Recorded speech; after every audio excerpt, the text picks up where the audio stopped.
Bismillahirrahmanirrahim. Assalamualaikum warahmatullahi wabarakatuh.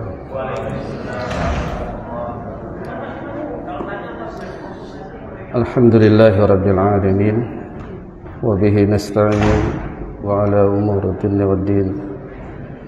Wassalatu wassalamu ala asyrafil anbiya wal mursalin nabiyyina Muhammadin wa ala alihi wa sahbihi ajma'in. يا أيها الذين آمنوا اتقوا الله حق تقاته ولا تموتن إلا وأنتم مسلمون ثم أما بعد فإن أصدق الحديث كتاب الله وخير الهدي هدي محمد صلى الله عليه وسلم وشر الأمور محدثاتها وكل محدثة بدعة وكل بدعة ضلالة وكل ضلالة في النار. Ikhwani wa akhwati fid din, azzakumullah. Bersyukur kita kepada Allah, senantiasa kita panjatkan dari segala kenikmatan yang Allah telah berikan kepada kita sehingga kita bisa berkumpul kembali di masjid yang mulia ini dalam rangka talabul ilm, yaitu menuntut ilmu syar'i. Sebelum kita melanjutkan, dan kita tidak luput senantiasa kita kirimkan salam dan salawat kepada junjungan baginda Nabi Muhammad sallallahu alaihi wasallam beserta keluarga dan juga para sahabat-sahabat beliau, dan juga khususnya kita kepada umatnya senantiasa istiqamah dalam menjalankan dan menegakkan sunnahnya sampai hari kiamat.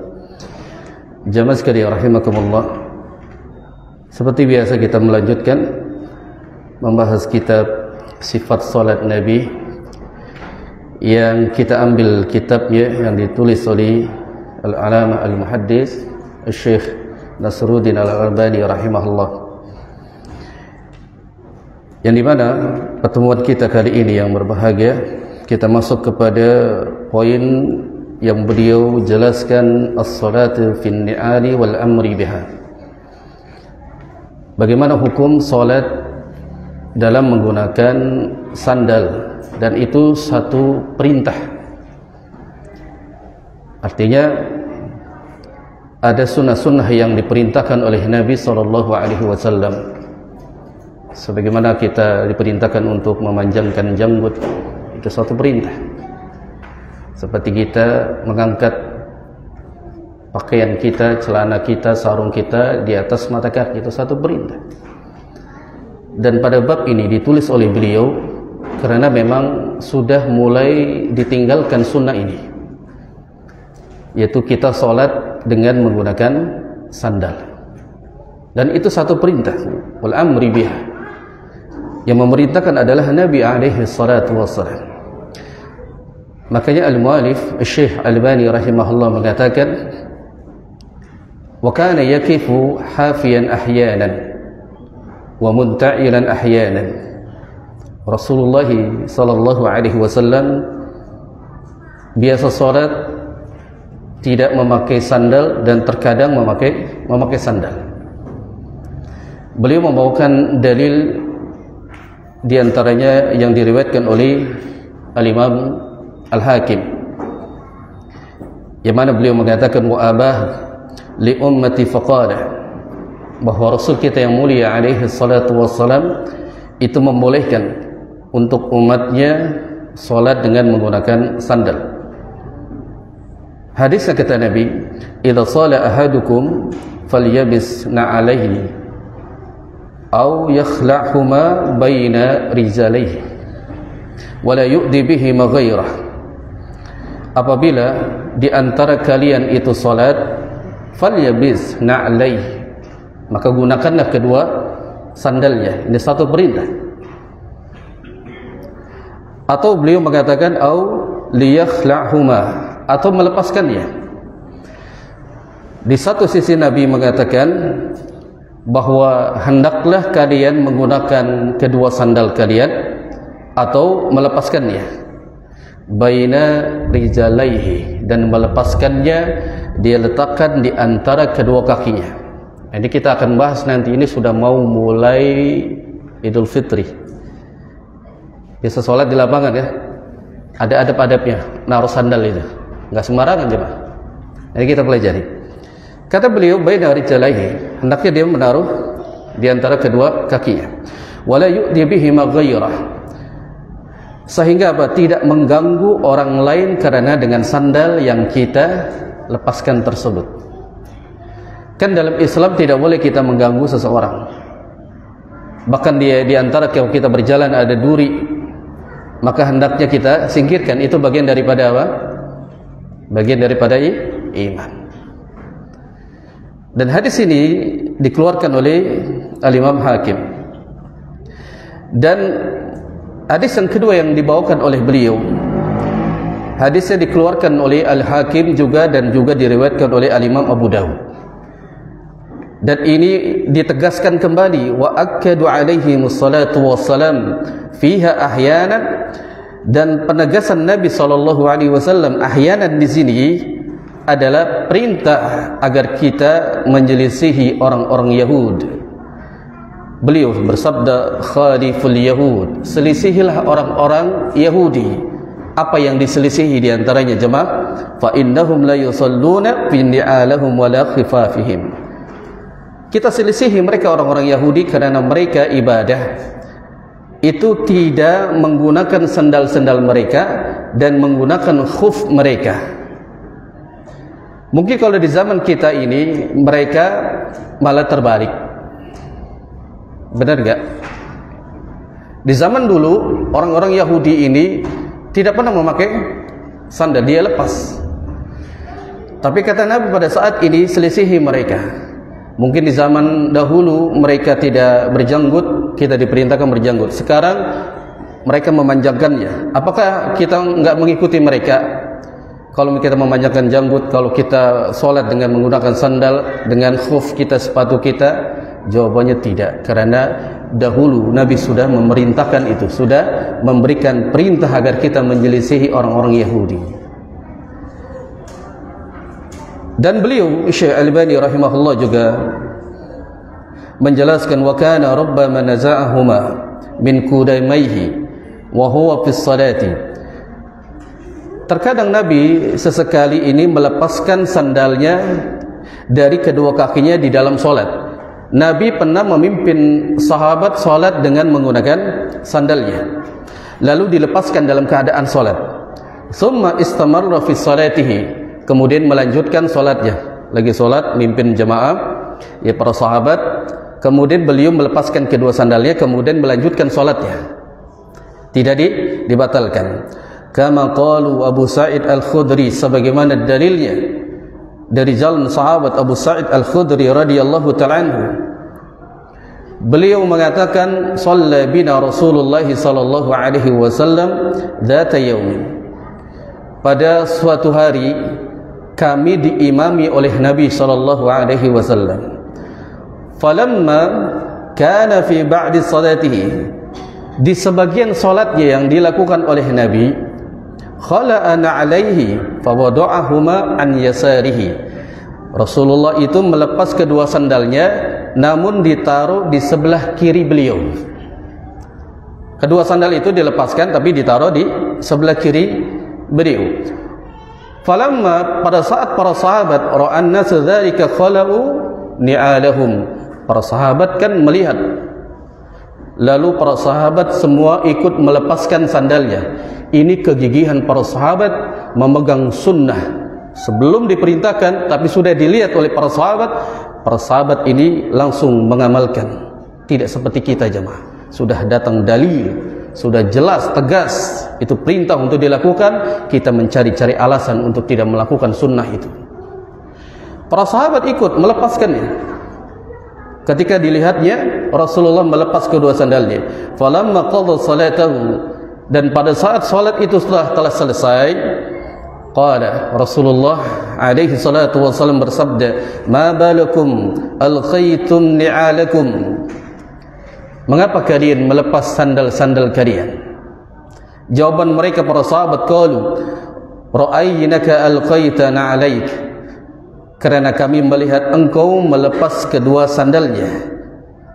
Fa'alqaina ni'alana, karena itulah kami melepas juga sandal-sandal kami.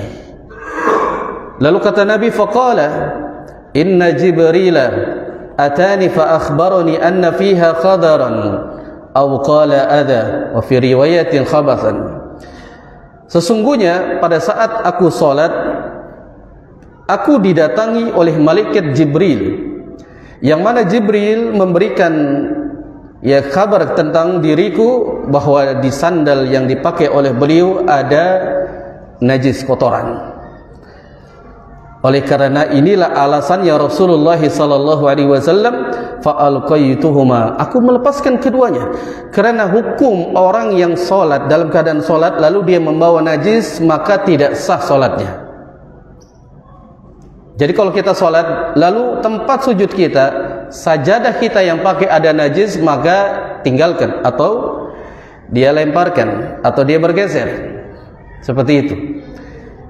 Jadi dia segera harus dia tinggalkan. Maka Rasulullah ini melepas kedua sandalnya dan beliau bersabda, fa idza jaa ahadukum ilal masjid, apabila di antara kalian mendatangi masjid, falyanzur fi ni'lai, maka hendaknya lihat kedua sandalnya terlebih dahulu. Jadi dilihat sandalnya ada najis atau ada kotoran. Ya, fa in ra'a fihi ma qadaran, khawatir di dalam sandal itu terbawalah ada najisnya. Maka kata Nabi, setelah kita mengetahui ada najisnya di kedua sandal kita atau di antara salah satunya, falyamsahhuma wal yusalli fihima, maka gosoklah di antaranya sandal tersebut dengan tanah, karena tanah debu yang dijadikan adalah untuk mensucikan, di antara untuk mensucikan najis. Makanya para akhwat, para ummahat, beda dengan laki-laki. Laki-laki itu suruh diangkat di atas mata kaki. Kalau perempuan itu malah kebalikannya, untuk apa? Melebihkan satu cengkal. Lalu makanya ada sahabat mengatakan, ya Rasulullah, bagaimana jika baju kami, gamis-gamis para akhwat ini terkena kotoran? Maka di antara satu langkah yang dia terkena najis, maka langkah berikutnya untuk mensucikannya. Bukankah debu adalah syarat untuk menggantikan bersuci dengan air? Jadi dia gosok, kata Nabi, maka falyusalli fihima, maka salatlah dengan menggunakan sandal tersebut. Di hadis dikeluarkan oleh Ibnu Majah dan juga Abu Daud dan juga yang lainnya. Qala Syekh Albani rahimahullah, dan beliau juga berkata, kana idza naza'u ma wada'ahuma an yasari, dan terkadang Nabi melepaskannya itu ditaruh di samping kiri beliau. Wa kana yaqul idza shala ahadukum falyadu', jadi na'alaihi an yaminihi wala an yasarihi fatakunu an yamini ghairihi illa alla yakun an yasarihi ahadun falyadu'huma baina rijlaihi.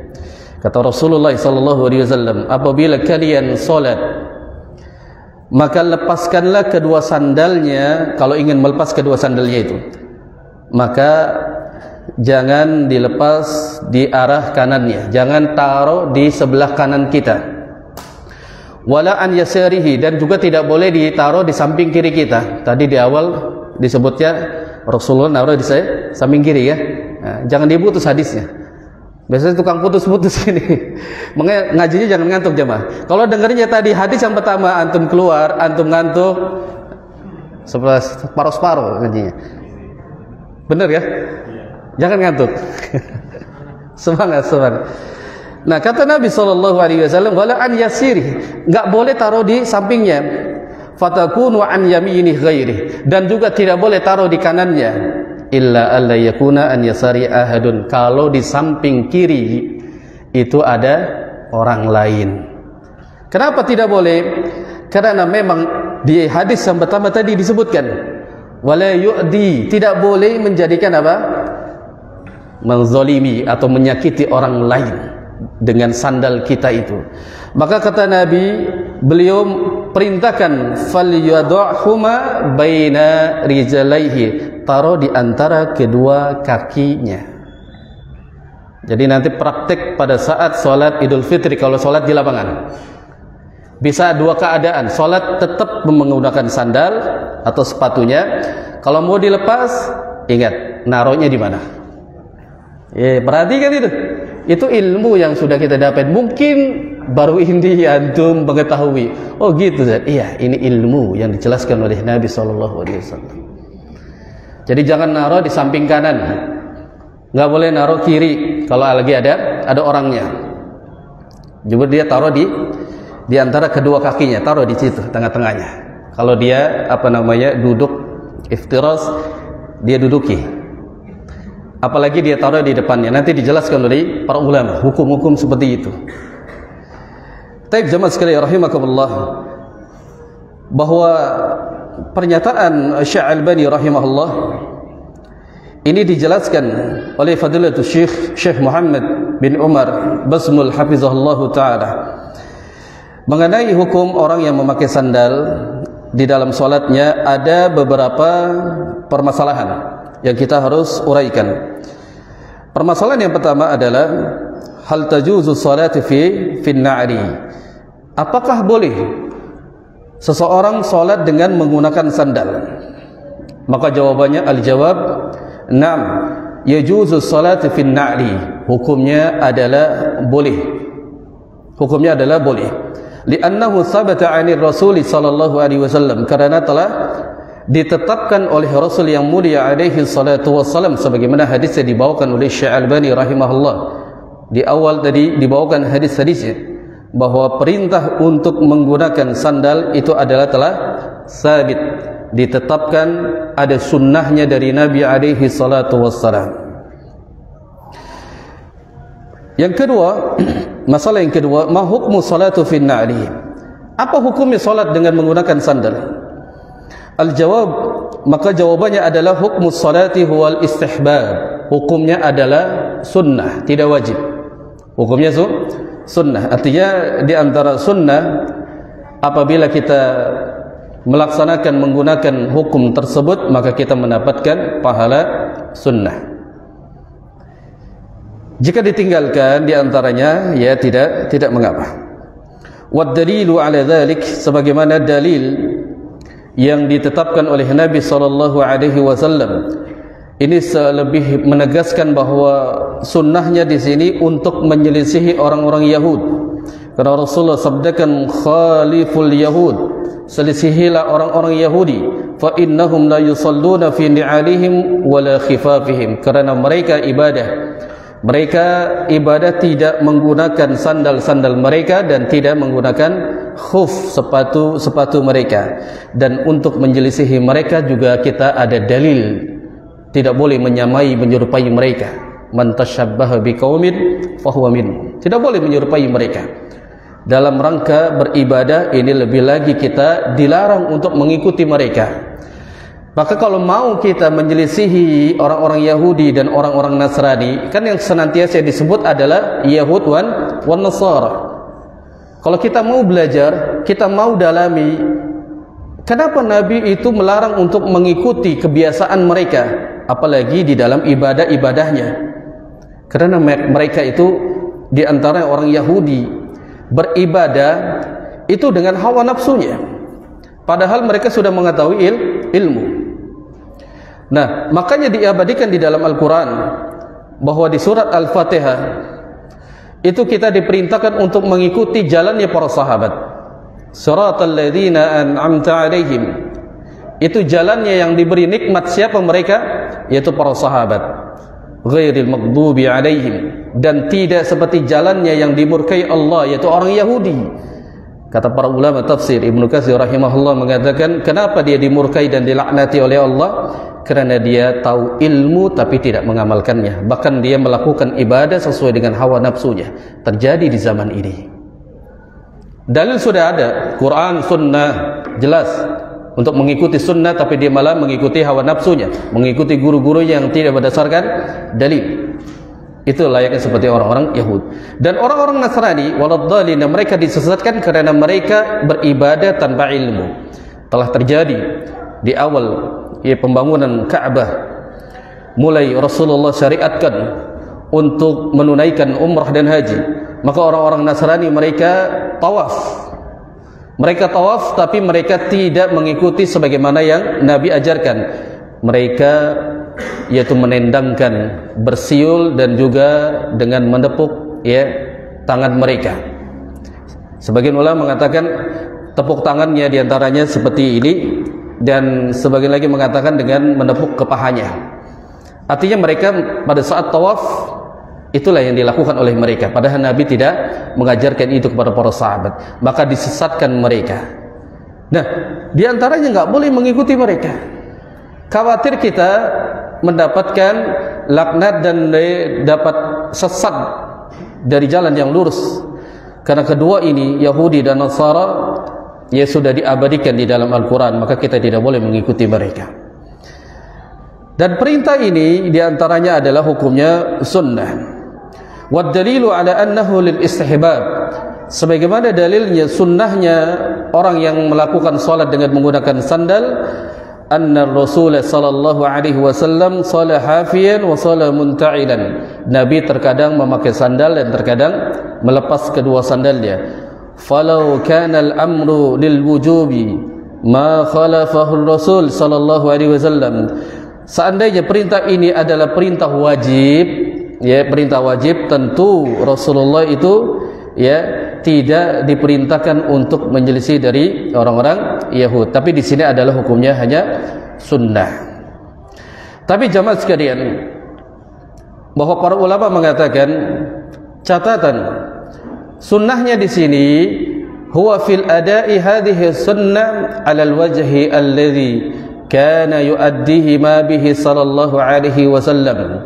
Bahwa orang yang ingin mendapatkan pahala sunnah sebagaimana yang dilakukan oleh Nabi, maka hendaknya dia harus mengerjakan syarat orang yang sholat dalam keadaan memakai sandal. Ada syaratnya. Di antaranya ya Syekh ya Ahmad Umar ya Basmul hafizahullah taala menjelaskan ada syaratnya.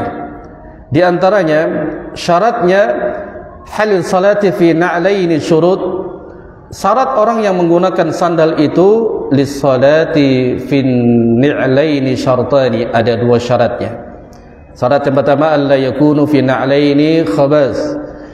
Sandal tersebut bersih daripada najis. Ini syarat pertama, bermakna alla yakunu fi na'laini najasa. Sampai kalau ada najis dia harus wa hatta tazula hadhihi najasa, dia harus hilangkan. Bagaimana cara menghilangkan dari najis tersebut? Dengan menggosokkan ke tanah. Simpel saja, enggak perlu dicuci-cuci, enggak perlu. Nabi sudah mengajarkan dia gosok ke tanah, sudah selesai. Tapi kan masih ada sisa-sisa aromanya. Bagaimana ini? Siapa yang bisa jawab? Masih ada sisa aromanya. Tetap boleh apa masih enggak boleh? Kan sudah digosok tuh, hilang. Tapi masih ada aroma-aromanya. Jawabannya apa?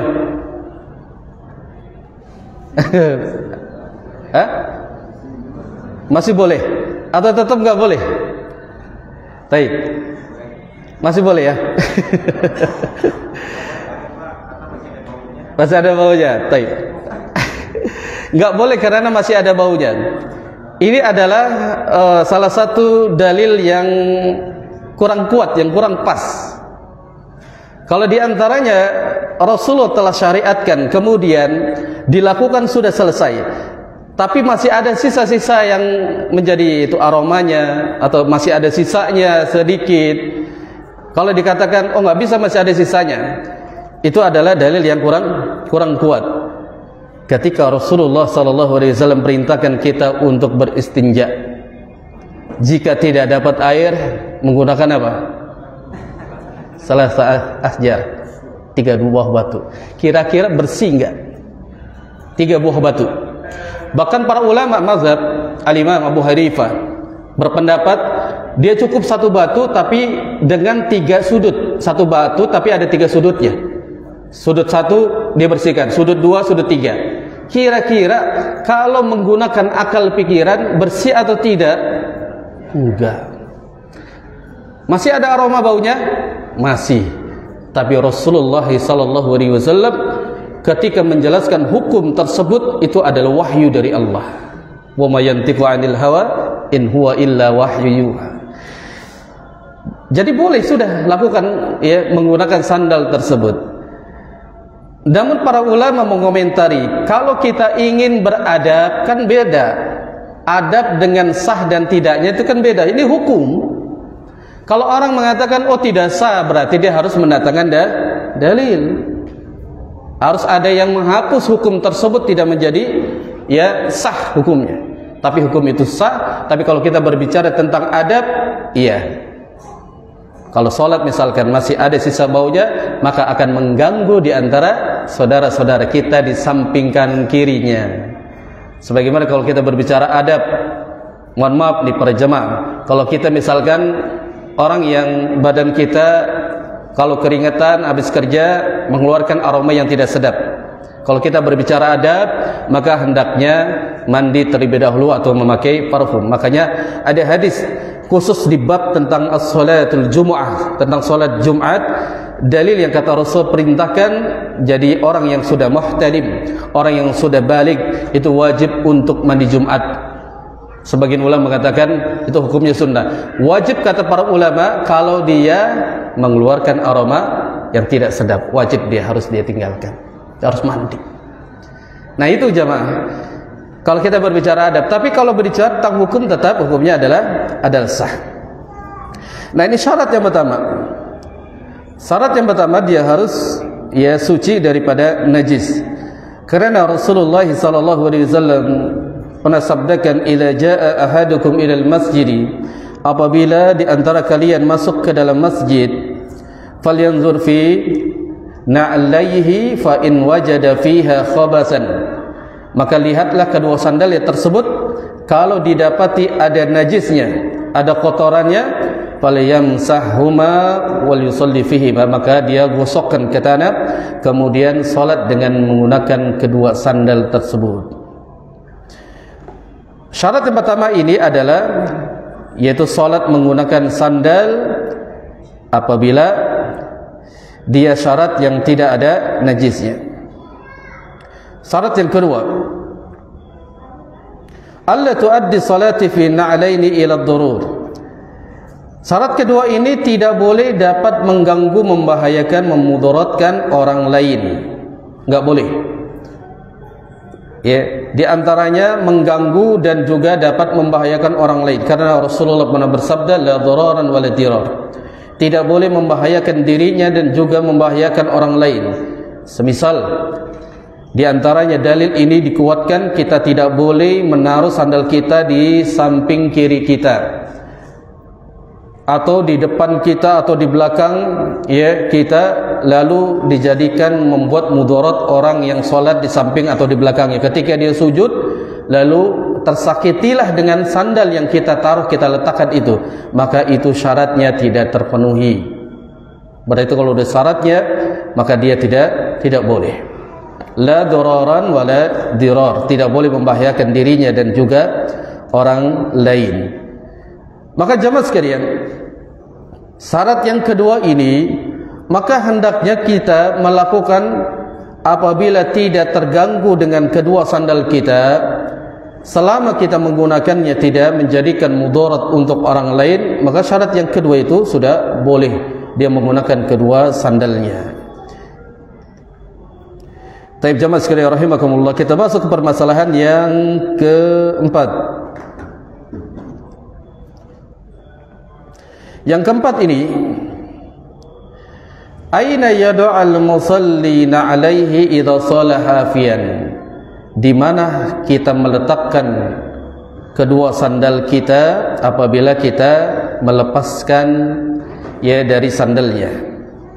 Jawabannya, al-jawabu idza shallal muslim, apabila seorang muslim itu salat hafiyan, melepas kedua sandalnya, fa innahu yad'u na'laihi an yasarihi, maka hendaknya dia melepaskan, dia taruh di samping kirinya, idza lam yakun hunaka ahadun, kalau tidak ada orang lain di samping kita, letakkannya di kiri. Fa in kana yad'uha, apabila sudah meletakkannya di samping kirinya, tapi ada orangnya, maka dia letakkan apa? Yaduha baina kudamai, di antara kedua kaki ini. Ini yang paling mengikuti sunnah, ditaruh di antara kedua kakinya.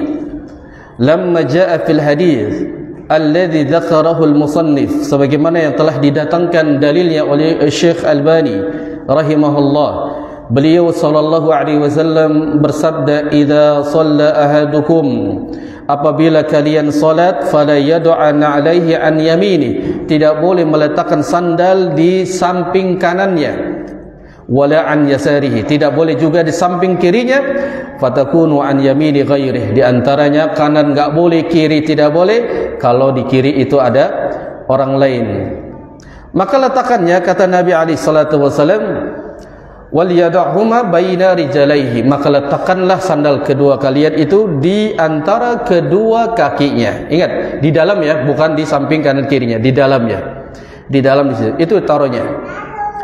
Amma ma yaf'aluhu ba'din nas, sebagian manusia kaum muslimin mereka melakukan apa? An yad'uhu ni'al ammamahum, dia taruh diletakkannya di depannya. Kebanyakan manusia ini, kaum muslimin, kalau sholat, ya kita saksikan nanti sholat Idul Fitri, itu meletakkannya di depan, ya tempat apa? Tempat sujudnya. Wa yasjudu ila, jadi jahtiha, di tempat sujudnya dari keningnya. Fahada amru la yaliku wa la yanbaghi. Maka kata para ulama, perintah itu tidak ada yang memerintahkan, dan itu bukan sunnah, dan bahkan tidak seharusnya dilakukan.